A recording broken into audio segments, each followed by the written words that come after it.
Good evening, I'm Angelina, and you're watching Liberty News Bulletin. Tonight, Kenya is reeling after a day of nationwide protests ended in bloodshed. At least 16 people have been confirmed dead following anti-government protests across Kenya on Wednesday. According to Amnesty Kenya, most of the victims were shot and killed by police. Thousands took to the streets to commemorate the deadly demonstrations of June 25 last year, when over 60 people died during protests against a controversial tax bill. This year's protests began peacefully, but quickly escalated. Amnesty Kenya's executive director, Irungu Houghton, confirmed that 5 victims were fatally shot, with more still being identified.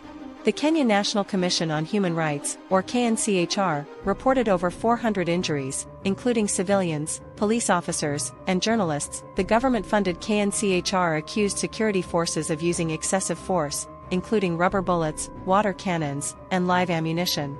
Kenya's main hospital in Nairobi received over 100 wounded, many with gunshot injuries. Meanwhile, Kenya Power, the national electricity provider, reported that a security guard was shot and killed while on duty. In another disturbing development, 2 major broadcasters, NTV and KTN, were briefly taken off air for covering the protests live. The ban was lifted by a court order, prompting sharp criticism of government attempts to suppress media. Protests weren't limited to Nairobi. Clashes were also reported in Mombasa, Kitengela, Kisii, and other towns.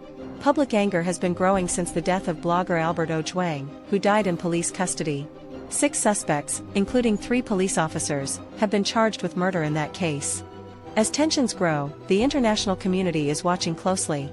These events mark the most serious challenge yet to President William Ruto's administration. We'll continue to follow this developing story.